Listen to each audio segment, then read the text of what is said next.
Price Lord, ஹல்லேலூயா. முடிச்சதையா 12:30. Actually இப்போ கொஞ்சம் condition வந்து மோசமாக தான் இருக்குது. 2 பேர் பாஸ்டர்லாம் வந்து பேசிட்டு போயிருக்காங்க. அதுக்கப்புறம் வந்து நம்ம பேசுறதுன்னா என்ன, கர்த்தர் வந்து நம்மளுக்கு என்ன இன்னைக்கு 3வது வார்த்தையின் மூலமாக கூட நமக்கு என்ன கற்றுக் கொடுக்க அப்படின்றத பார்க்கலாம். ஒரு பாடல் கூட பாடிட்டு அப்படியே நம்ம இந்த 3வது வார்த்தையை பார்க்கலாம். இயேசு கிறிஸ்துவின் அன்பு என்றும் மாறாதது. இயேசு கிறிஸ்துவின் மாறா கிருபை என்றும் குறையாதது. இயேசு கிறிஸ்துவின் மாறா கிருபை என்றும் குறையாதது.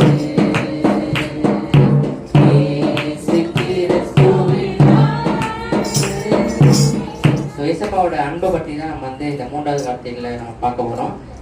இந்த 3வது வார்த்தை வந்து கர்த்தர் சொல்றதுக்கு முன்னாடி கூட நம்ம அவர் எல்லாம் முள்முடி சூடப்பட்டாங்க, அந்த சிலுவையில் கூட வந்து கர்த்தர் வந்து அந்த மலைக்கு மேலே ஏற்றிட்டு போய் நிப்பாட்டினாங்க. அப்பொழுதும் கூட நம்ம வந்து நிறைய பேரை பார்க்குறோம் இல்லையா. அதில் வந்து ஒரு சில பேர் வந்து கர்த்தர் வந்து இப்படி பாடுபடுறாரு அப்படின்னு அழுகுறாங்க. ஏன் அழுகுறாங்க? அவங்கெல்லாம் வந்து அந்த கர்த்தர் வந்து பண்ண சாட்சிகளை வந்து பார்த்துருப்பாங்க. ஏன் இல்லைன்னா அவங்களுக்கு வந்து அவங்களுக்கே கூட அந்த வந்து ஒரு அற்புதம் நடந்திருக்கும் கர்த்தர் மூலியமா கூட. இல்லை ஒரு சில பேர் என்ன பண்றாங்க, இவர் ஏன் வந்து இவ்வளோ அதிசயங்கள் பண்றாரு, ஏன் நம்மளால பண்ண முடியல அப்படின்ட்டு கேலியும் பண்றாங்க நிறைய பேர் இல்லையா. அப்போ வந்து பாத்தியா இவ்வளோ தூரம் வந்து நாங்கள் சொன்னோம், நீங்க வந்து சாத்தானோட தலைவன், நீங்க எல்லாம் வந்து நீங்க தான் கடவுள்னு எல்லாரும் சொல்றாங்க, அப்படிலாம் இல்லை அப்படின்ட்டு கர்த்தர் என்ன பண்றாங்க, நிறைய பேர் வந்து கேலியும் கிண்டலும் கூட பண்றாங்க. அப்ப இந்த 3வது வார்த்தை சொல்றதுக்கு அந்த இடத்துல கூட ஒரு 3-4 பேர் இருந்ததா அப்படின்ட்டு நம்ம பாக்குறோம். 3 வந்து மரியாள்கள் இருந்திருக்காங்க அந்த இடத்துல. இயேசுவினுடைய தாயான அந்த மரியாள் இருக்காங்க, மரியாளோட சகோதரி இருக்காங்க, அப்புறம் வந்து மக்தலா மரியாள் அப்படின்ற ஒருத்தர் இருக்காங்க. இதுக்கு அப்புறம் வந்து ஒருத்தர் இருக்காரு யோவான் அப்படின்ட்டு சொல்லப்படுது. இப்ப யோவானை பத்தி நம்ம இப்ப பார்த்தோம் அப்படின்னா, யோவான் வந்து 12 சீஷர்ல ஒருத்தர். இவர் வந்து பார்த்தா அப்படின்னா நெருக்கமான சீடர் அப்படின்னு சொல்றாங்க கர்த்தருக்கு. அப்புறம் வந்து ஆரம்பத்துல இவர் வந்து ஒரு மீனவரா இருந்திருக்காரு கர்த்தர் வந்து அழைக்கிறதுக்கு முன்னாடி. இப்போ கர்த்தர் அழைத்ததுக்கு அப்புறமா அந்த தொழிலை விட்டுட்டு அப்புறம் வந்து கர்த்தரை தொடர்ந்து அவர் வந்து வந்துட்டாரு. இப்போ இந்த பைபிள்ல கூட பார்த்தோம் அப்படின்னா இந்த யோவான் 1, யோவான் 2, யோவான் 3 இந்த வெளிப்படுத்திய விசேஷம் எல்லாம் வந்து அவர் தான் எழுதி இருக்கிறார் இல்லையா. அப்புறம் வந்து நீண்ட காலம் வாழ்ந்த ஒரு அப்போஸ்தலர் அப்படின்னு சொல்லப்படுகிறது. 12 அப்போஸ்தலர்ல நீண்ட நாள் வாழ்ந்த ஒரு அப்போஸ்தலர், இயற்கை மரணம் அடைந்த ஒரு அப்போஸ்தலர் அப்படின்னு சொல்லப்படுது. இப்ப வாசிக்கும்படியாக கேட்டுக்கொள்ளப்பட்டதான அந்த 3வது வார்த்தை கூட இன்னொரு வாட்டி வாசிக்கலாம். யோவான் 19:26-27.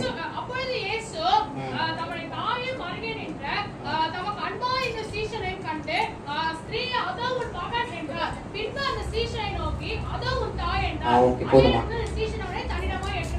ஓகே.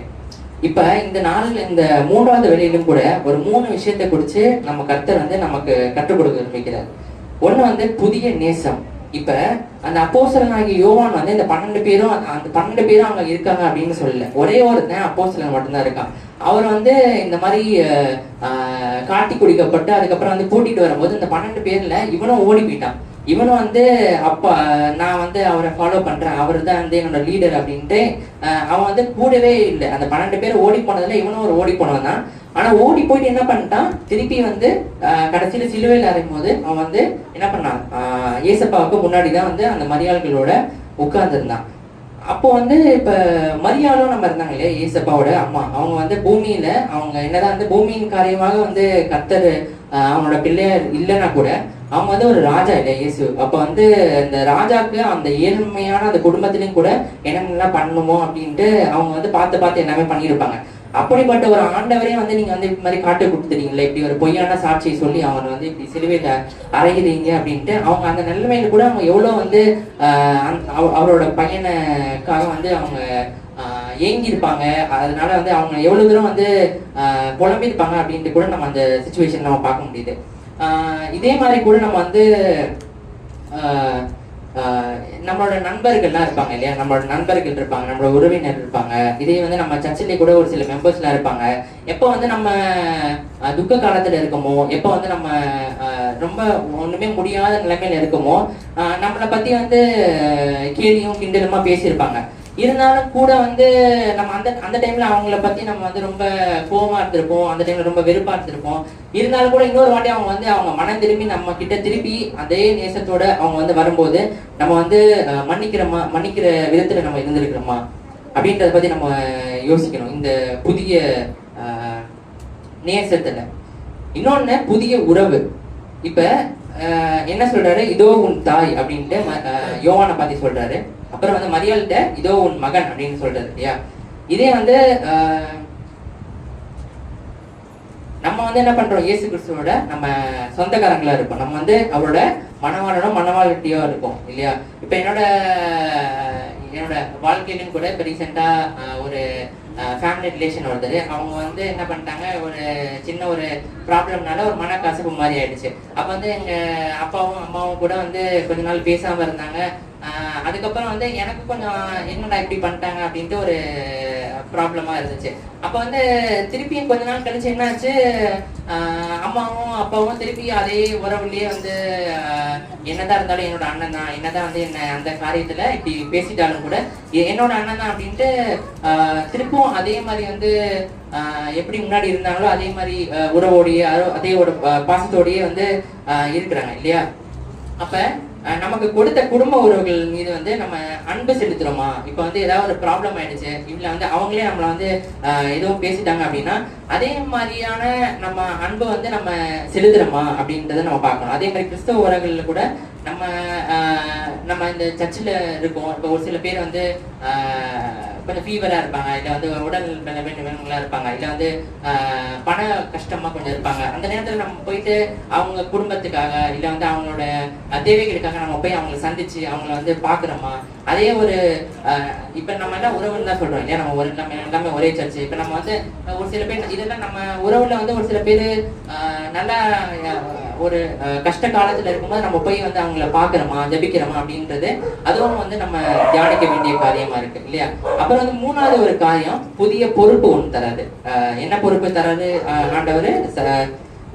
இதோ உன் தாய் அப்படின்னு சொல்லிட்டு பின்பு அந்த சீஷனை நோக்கி இதோ உன் தாய் என்றார்.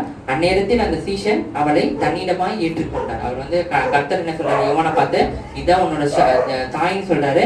அவர் யோவான் என்ன சொல்றாரு, அதே நிமிஷமே அவன் வந்து தன்னிடமாய் ஏற்றுக்கொண்டான். அவன் வந்து எதுவுமே சொல்லல, நீங்க ஏன் வந்து எனக்கு ரெஸ்பான்சிபிலிட்டிஸ் தரீங்க. அவனுக்கு வந்து ஒரு அப்பா இருப்பாங்க, அம்மா இருப்பாங்க, ஃபேமிலி இருப்பாங்க. ஆண்டவர் என்ன சொல்றதை அப்படியே கேட்டு அவன் அந்த நிமிஷமே வந்து ஆண்டவர் சொன்னதை அப்படியே கேட்டு அவனோட தாயா வந்து ஏற்றுக்கொண்டானா. அப்ப ஆண்டவர் வந்து யோவானை சூஸ் பண்ணதும் ஒரு காரியம் தான். அவன் யோவான் அந்த நேரத்துல இருந்ததும் ஒரு இயேசு கிறிஸ்துவோடைய ஒரு ஞானமா தான் இருக்குது. அவன் தான் வந்து ரொம்ப நாள் வந்து வாழ்ந்த ஒரு அப்போஸ்தலனா இருக்காரு. அப்ப ரொம்ப நாள் வந்து என்னோட அம்மாவையும் பார்த்துப்பாரு அப்படின்ட்டு அந்த பூமிக்குரியதான அந்த காரியங்களும் கர்த்தர் வந்து அந்த நேரத்துல நிறைவேற்றி இருக்கிறார் இல்லையா. அப்ப என்னோட அப்பாவும் அம்மாவும் கூட வந்து நாங்க வந்து பிற மதத்துல இருந்து இங்க கிறிஸ்தவர்களாக நாங்க வந்தோம். அந்த காரியத்துல கூட இப்ப ரீசெண்டா எனக்கு பிப்ரவரி மாசம் 12ஆம் தேதி கல்யாணம் முடிஞ்சிச்சு. அப்ப என்னோட ஃபேமிலி ரிலேஷன் எல்லாமே வந்து நாங்கெல்லாம் ஊர்ல கரூர்காரங்க தான். இப்ப கரூர்ல தான் எல்லாரும் என்னோட ஃபேமிலி எல்லாம் இருக்காங்க. இப்போ வந்து எங்களோட சொந்தக்காரங்க எல்லாமே கரூர் தான். அப்பா வேலைக்காக இங்க வந்து ஒரு இப்ப 10 வருஷம் 20 வருஷமா இப்ப வேலை பார்த்துட்டு இருக்காங்க. எல்லாரும் இப்ப இதான் எங்களோட ஃபர்ஸ்ட் ஒரு ஃபங்க்ஷனு, மேரேஜ் அப்படின்ட்டு. இப்ப எல்லாரும் ஊர்ல இருந்து வந்தவங்க எல்லாம் கேட்கறாங்க, இப்போ ரீசெண்டாக அப்பா கூட ஊருக்கு போயிருக்கும் போது ஏன் என்னை வந்து கூப்பிடல, ஏன்னா நிறைய பேர் சொன்னாங்க எவ்வளோ பேர் வந்திருந்தாங்களா அப்படின்ட்டு. வந்த மேரேஜில் வந்ததில் ஒரு 3/4 பேர் வந்து கிறிஸ்டின்.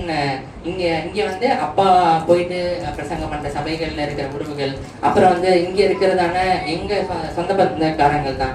அப்போ வந்து இந்த கர்த்தர் வந்து அப்பாவுக்கு ஒரு பொறுப்பு கொடுத்துருக்குறார். நீங்க வந்து இந்த மதத்துல இருந்து நீங்க வந்து என்னோட பாதைக்கு வா, நீங்க வந்ததுக்கு அப்புறமும் வந்து என்னை நீ எப்படி ஏற்றுக்கொண்டியோ அதே மாதிரி வந்து இன்னும் நிறைய பேர் நீ வந்து என்னை ஏற்றுக்கொள்கிறவர்களாக கூட நீ வந்து மாற்ற வேண்டும் அப்படின்ட்டு கர்த்தர் சொன்னதை அந்த கர்த்தர் அந்த பொறுப்பை இவங்க 2 பேரும் வந்து இப்ப பண்றதுனாலதான் வந்து இந்த ஆசீர்வாதங்கள் இந்த வந்து இவங்க என்னோட ரிலேஷன்ஸே எல்லாரும் வந்து இது பண்ற அளவுக்கு வந்து நடந்திருக்கிறது. இதே மாதிரி வந்து இப்ப நமக்கு கூட வந்து இப்ப புது சபைக்கு நம்ம வந்து போக போறோம், இல்ல லேண்ட்லாம் வாங்கியாச்சுன்னா வந்து நம்ம திருப்பி கட்டுமான பணிகள்ல கூட நம்ம ஈடுபட போறோம். அந்த மாதிரி ஒரு காரியங்கள்ல கூட கர்த்தர் நமக்கு வந்து ஒவ்வொரு பொறுப்பை வந்து பாஸ்டர் சொல்லலாம், இல்ல வந்து நமக்கே வந்து கர்த்தர் மூலியமாக கூட வெளிப்படுத்தலாம். ஒவ்வொன்று நம்ம வந்து ஒவ்வொரு பொறுப்பு எடுத்து நம்ம தான் பண்ணணும், இது வந்து நம்மளோட சர்ச்சு, நம்ம தான் வந்து எல்லாத்தையும் கட்டுமான பணிகளில் ஈடுபடணும் அப்படின்ட்டு.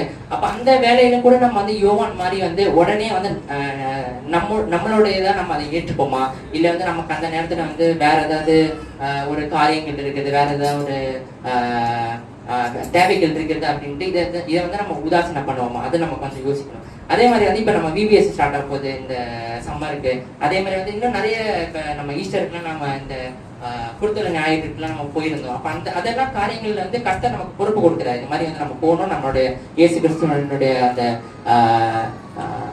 விசுவாசத்தை நம்ம வந்து எல்லாருக்கும் காட்டணும். அதன் மூலியமாக நிறைய பேர் வந்து கூட கிறிஸ்துவத்துல வந்து வருவாங்க, நம்ம சபையில வருவாங்க அப்படின்ட்டு. அந்த பொறுப்புகள் எல்லாவற்றிலும் நம்ம வந்து ஏற்றுக்கொண்டு நம்ம அப்பொழுதே வந்து கர்த்தருடைய காரியத்தை நம்ம நிறைவேற்றுறோமா அப்படின்றத நம்ம பார்க்கணும். ஸோ இந்த 3 காரியம், புதிய உறவு, நம்ம விட்டு போன உறவுகள் திருப்பி வந்து நம்ம கிட்ட கேட்கும் போது நம்ம எவ்வளவு நம்ம பொறுமையாக இருந்து அவங்களை ஏற்றுக்கொள்கிறோமா இல்லையா.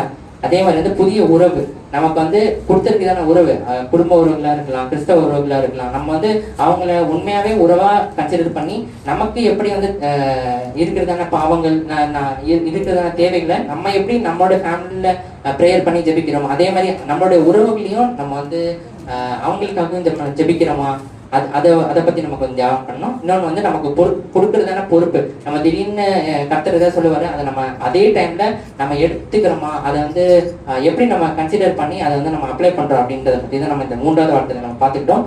இந்த கொடுத்த வார்த்தையை கூட தேவன் ஆசீர்வதிப்பாராக. ஆமென்.